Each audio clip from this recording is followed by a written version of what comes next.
it's an honor. And it's an honor to lift our voice and sing To the living God. to the living God. No one can deny. No one can deny That Jesus Christ. that Jesus Christ is the Most High. Let's go, let's go, let's go, let's go, let's go, let's go. That's a very, very powerful video. Think about that. Jesus died so that you can be free. And you, with your freedom, have the opportunity to do all kinds of things. But the one thing that he wants you to do is to use your freedom to go out and serve other people. That's the plan. He wants for you to take the freedom that he's given you. He went on the cross and he died. He was beaten. He was flogged. He had all these things to do. All these things that happened to him. He was spat on.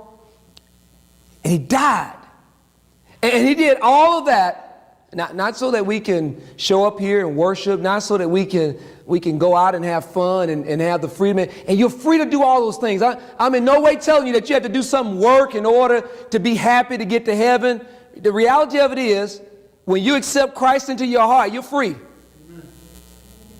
But the question for us as men today, the question for us as women today, the question for us as a society today is, what are we going to do with our freedom? Are we going to use our freedom to just do things for our own flesh? Or are we going to be free to go out and do something that makes a difference in the lives of so many people? You know, one of the questions that we struggle with as men, and this is Men's Day at Uplift. I am so excited that today is Men's Day, and I'm going to put something out there on Front Street about us men. But one of the things that we struggle with, and we have always struggled with, is this thing about being great.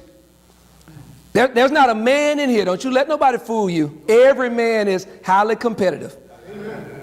Every man wants to be number one. Every man, even from the time they were little, was racing somebody, was talking about what their daddy drove and how strong their daddy was. I remember saying those kind of things as a young man. You know, I thought my dad was the Hulk, man.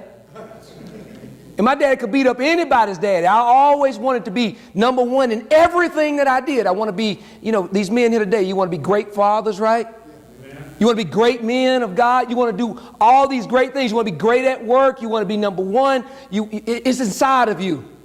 Nobody has to teach it to you.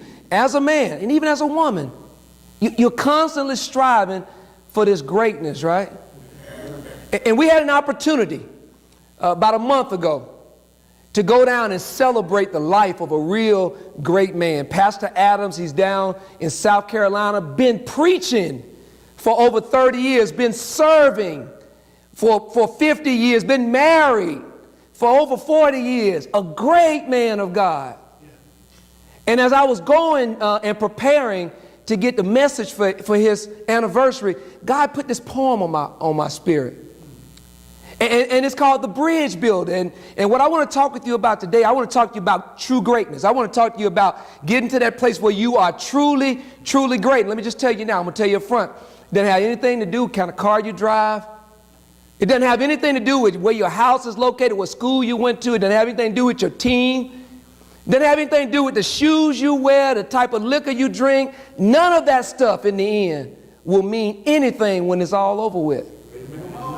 Amen. But what I learned from being around this pastor way down in South Carolina is that true greatness comes from being a bridge builder. God put on my spirit this poem. It's by William Drugel. I believe that's how you pronounce his last name. And it's called The Bridgebulder. And it goes like this. It says, an old man going a long highway came in the evening cold and gray to a chasm vast and deep and wide, through which was flowing a sullen tide. The old man crossed in the twilight dim. The sullen streams had no fears for him, but he turned when safe on the other side, and he built the bridge to span the tide. Old man, said a fellow pilgrim near, you are wasting your strength by building here. Your journey will end with the ending day. You never again will pass this way. You crossed the chasm deep and wide. Why build you this bridge at evening tide? The old man lifted his old gray head. Good friend in the path I come, he said, there followeth after me today a youth whose feet must pass this way. The same river that was naught to me, to that fair-haired youth may a pitfall be. He too must cross in the twilight dim. Good friend, I'm building this bridge for him. And as I started to study and I started to think about this great man, and as I began to reflect on my life, God began to show me the imagery. It's so much imagery inside of this poem. And what this writer is trying to show us is really what it takes to be a great man. He's got this bridge builder, this man of old age, so he represents wisdom. He represents the ability to continue to do things well into his old age. He's crossing the river. So it lets us know that this man is capable of crossing the rough rivers of life. Yeah. Come on. But at the same time, this is a man of compassion. It's not enough for him to get him and his family across the river.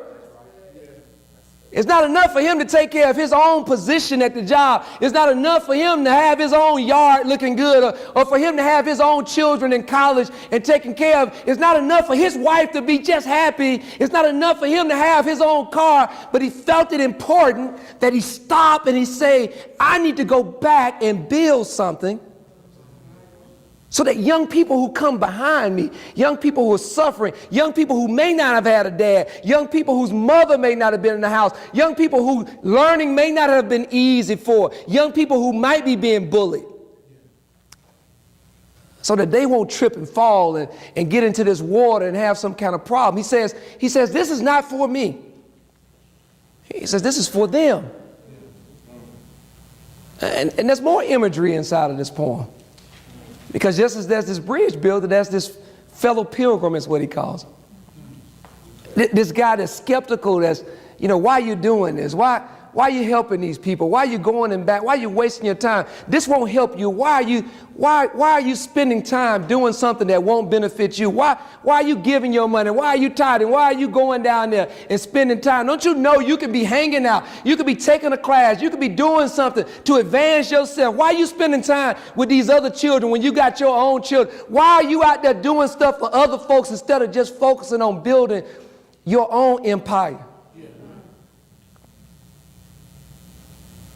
Isn't it about you just making yourself great? Isn't it about us just being number one and getting to the top, and doesn't matter who we push down? And why do we have to waste time and go back and help each other? All I'm supposed to do is feed my family, protect my family. I'm supposed to come to church and that's it, right?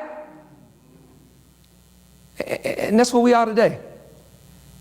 We're at the river.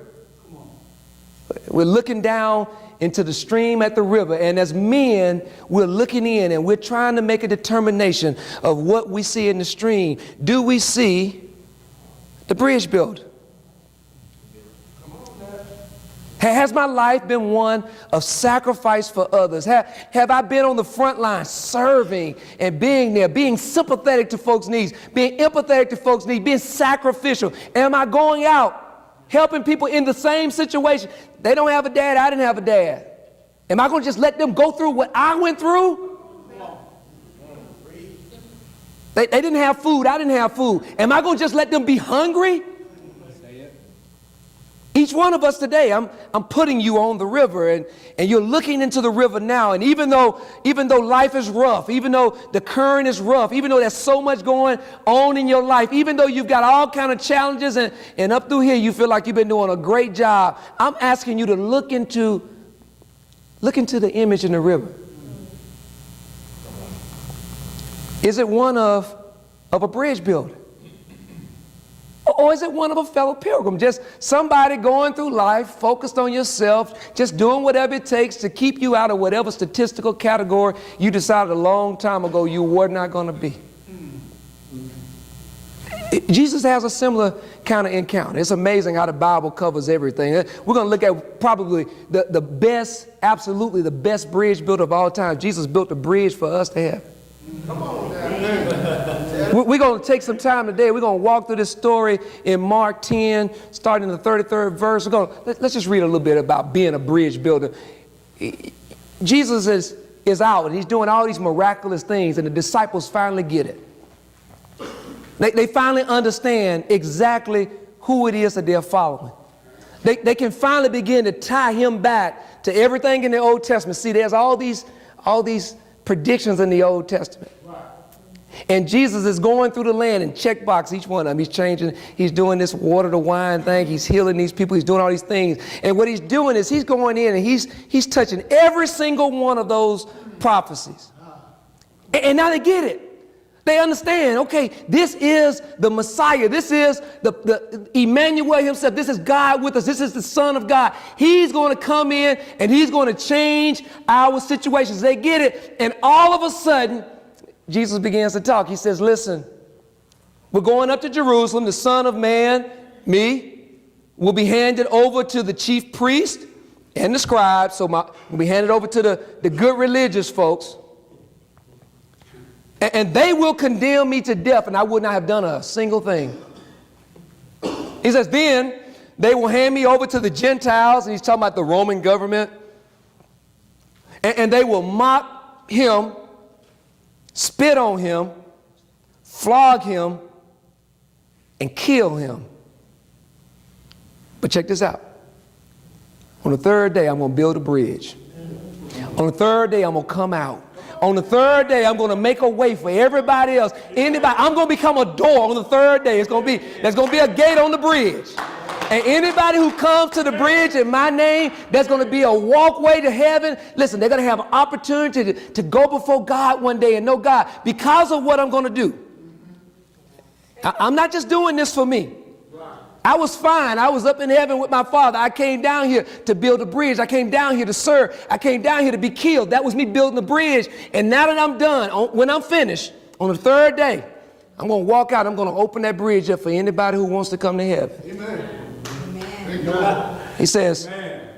Verse 35, he says, then James and John, man, it's always somebody around, sons of Zebedee, approached him and said, Teacher, we want you to do something for us if we ask you to. Jesus says, what do you want me to do for you? And he asked them, they answered him, allow us to sit at your right and at your left in your glory. Fellow pilgrim stuff, right? Jesus comes out, he says, listen, I'm getting ready to be killed. I'm getting ready to be flogged. I'm getting ready to be spat on. I'm doing all this for you. God's going to move in a miraculous way. He's going to raise me from the dead. And because of that, you're going to be able to come on the bridge anytime you want to. And the only thing that you're concerned about, after all of that, no thank you, no praise God. The only thing that you're concerned about is whether or not I'm going to put you at the right and the left at the highest positions. And I got to stop there for a second because you got to understand this, because for 70 years, the Romans have been there and they've been persecuting Jews. They've been taking their money. They've been taking their property. They've been beating them up. They've been embarrassing them. They've been doing all kind of evil things to them. And for 70 years, these Jewish people would have been praying for the Messiah to come. For the one that Daniel said was going to come out of heaven and he's going to ascend and he's going to set up his kingdom. And so you can only imagine that these two young guys, their entire life would have been hearing about Emmanuel, about this Messiah. And all of a sudden, they're at a place where they believe that the Messiah is right here, like a kingdom is about to come down out of the air. And what they're asking for is that Jesus would take them to the top of that kingdom. So I just want to make sure we understand that. Now let's look what Jesus says. He says, but Jesus said to them, you don't even know what you're asking. Are you able to drink from the cup I drank from? Are you able to be beaten for somebody else? Are you able to be spat on for somebody else? Are you able to be mocked for somebody else? Are you able to put anybody else first? There you go. All right. He says, or are you going to be willing to be baptized by the same baptism that I'm being baptized with? And you got to understand what he's saying to him. Listen, baptism is about you going into the ground and coming out a new person. And so what Jesus is asking them is, are you ready to die?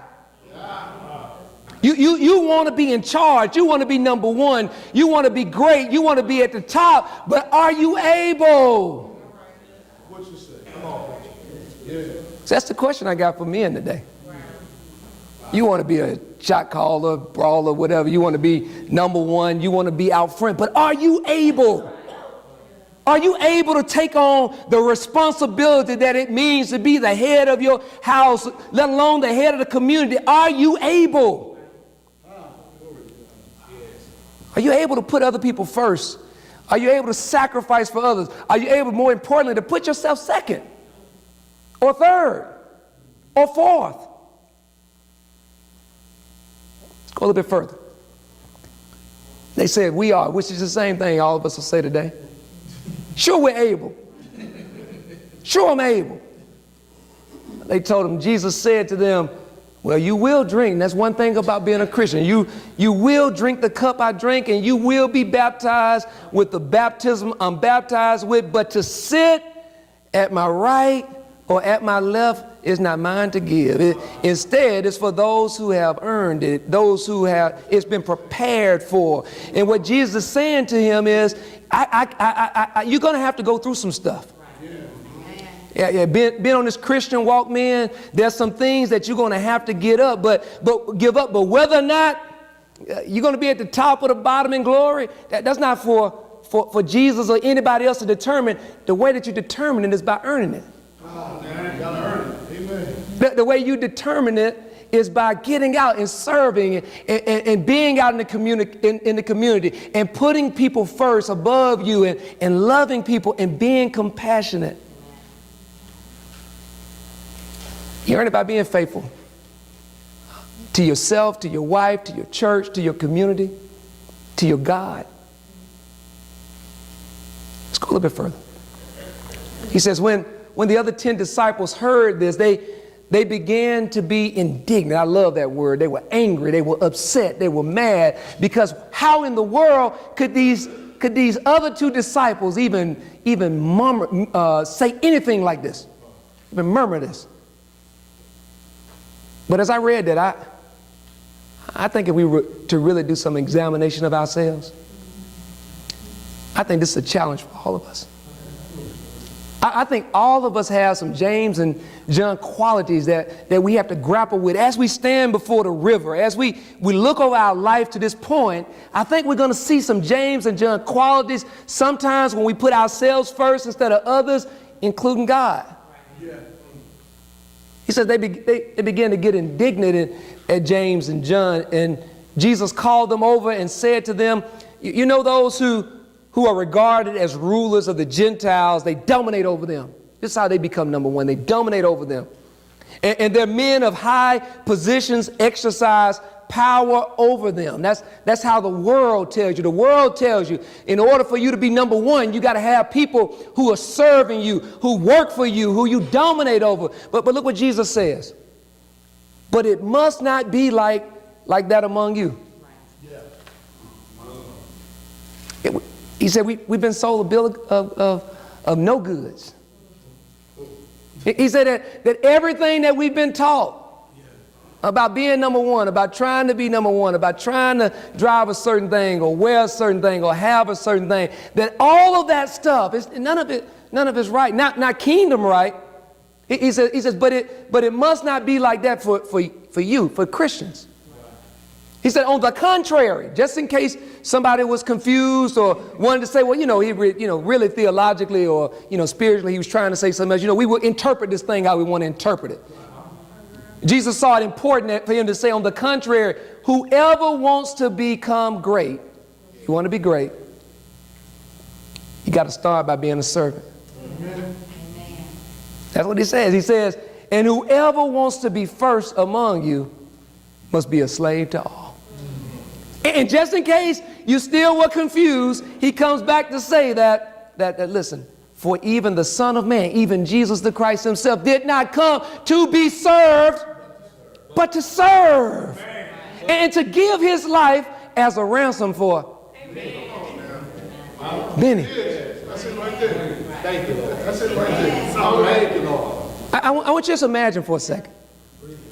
Imagine what your marriage would be like if you became a better servant. Just think about it for a second. Imagine what your children would be like if you just became men, if we just became better servants.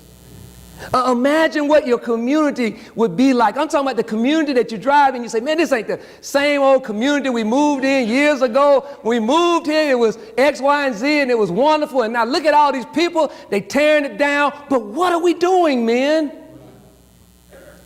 Imagine what the school would be like in your district if us, went to the schools and sat down with children. Here's the fact. 76% of young black children have no contact with their biological father.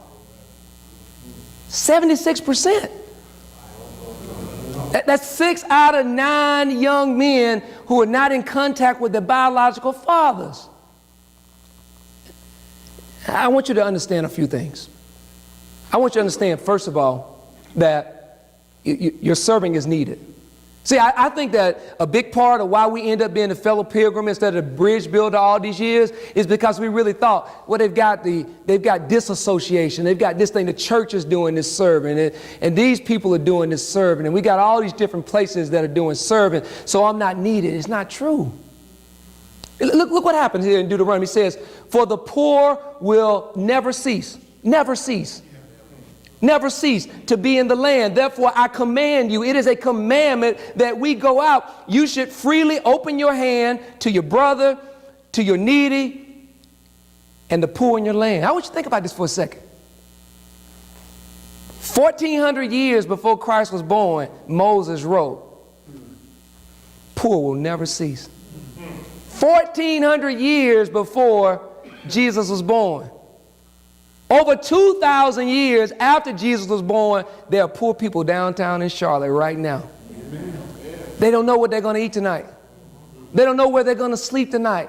They don't know what they're going to do tonight. Listen, there is a poor young man right now, a child that's in a car right now.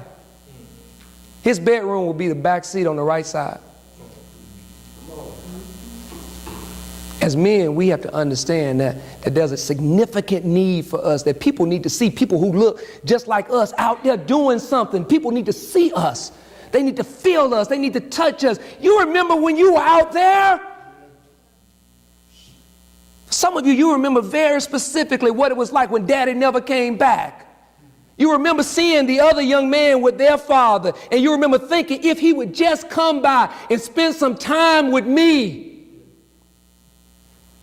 And we get to be old men and we forget about that need. We forget about how our mothers had to struggle. We forget about how our mothers were dominated when we get our wives, right? There's a need for us to serve, and there's a significant need for us to serve. I also want you to understand, not just as your servant needed, but your servant is a part of God's plan. Like, this is how it works. Like this is how Christ gets to most people. This is how most people find out who Christ is. They're not watching Joel Osteen on TV and giving their life, not all of them.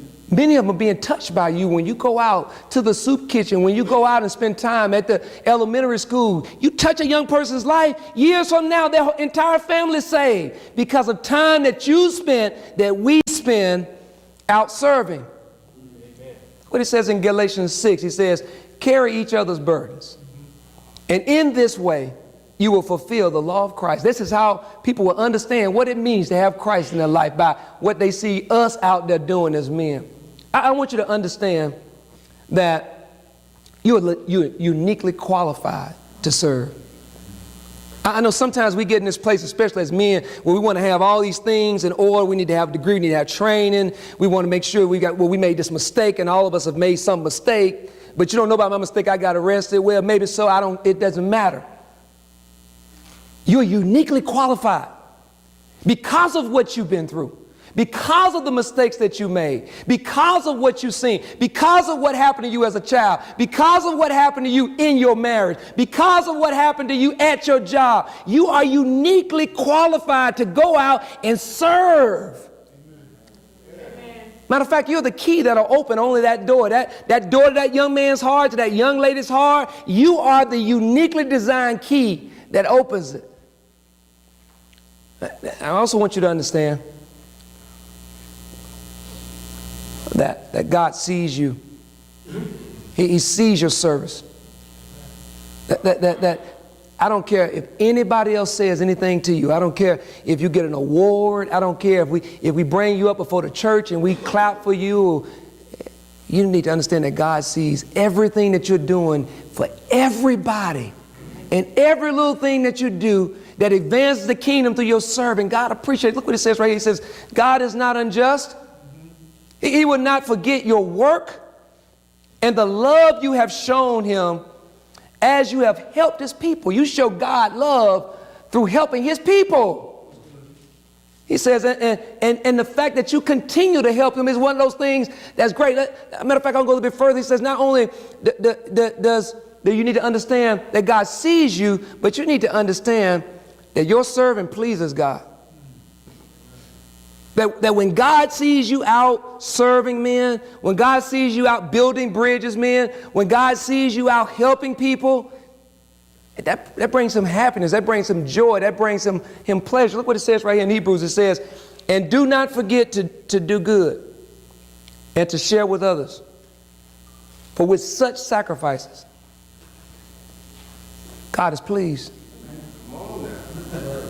God is happy when you sacrifice, when you go out and when you spend time in places. And let me tell you, we talked last week about being compassionate, about caring. Caring was about as you walk through the streets and you walk across people, but serving is different because you go and seek out people when you serve. And that's what God is calling us to do. He's asking us to go out and seek out the needy, to go out and seek out those people who are in desperate need of help. It's the final thing I want you to understand.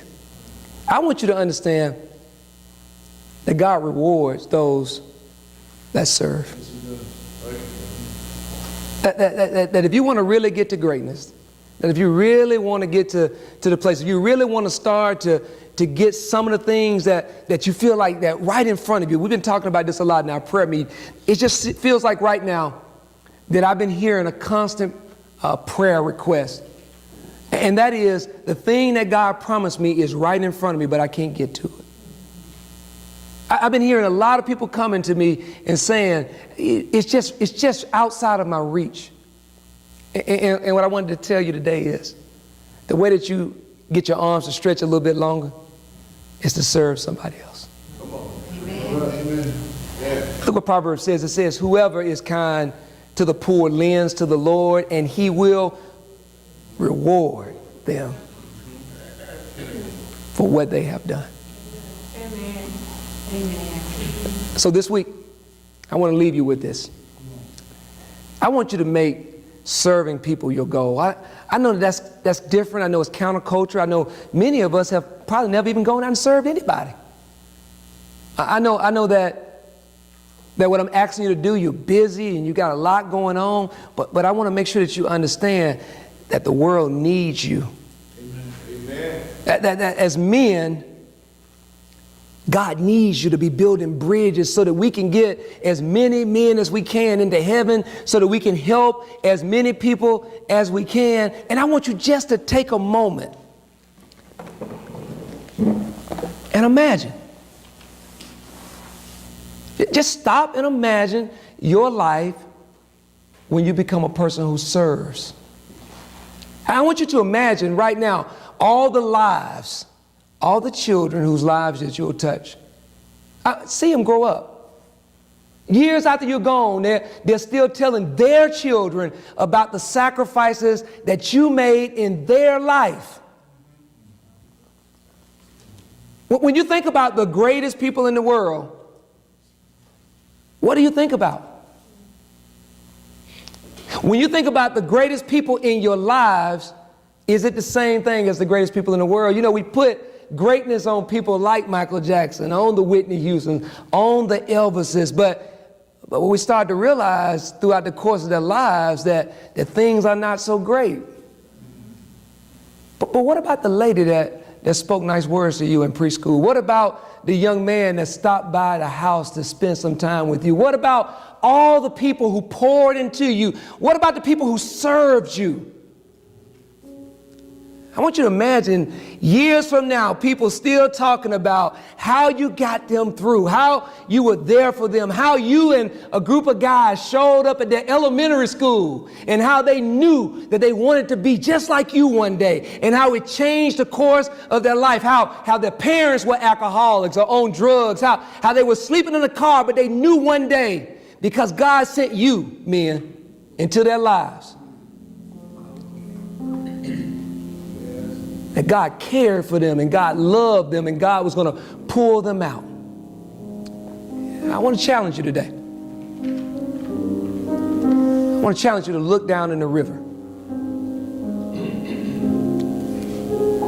I want to challenge you to identify what you see. And if it's the bridge builder, keep building bridges, you know, keep on. But if you can't make out what it is, if it looks too much like the Pilgrim, if you can't see the bridge builder clearly, then I want to challenge you today to put yourself second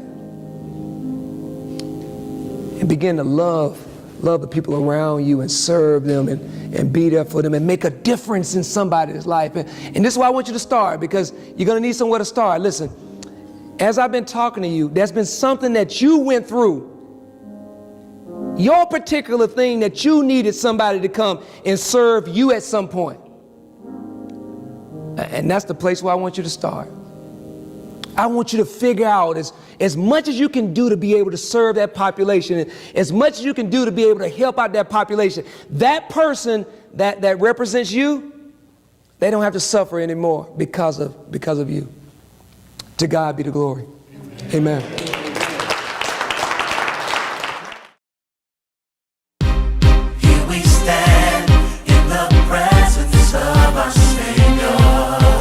It's an honor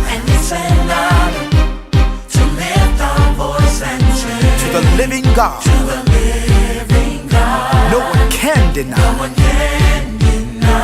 that Jesus Christ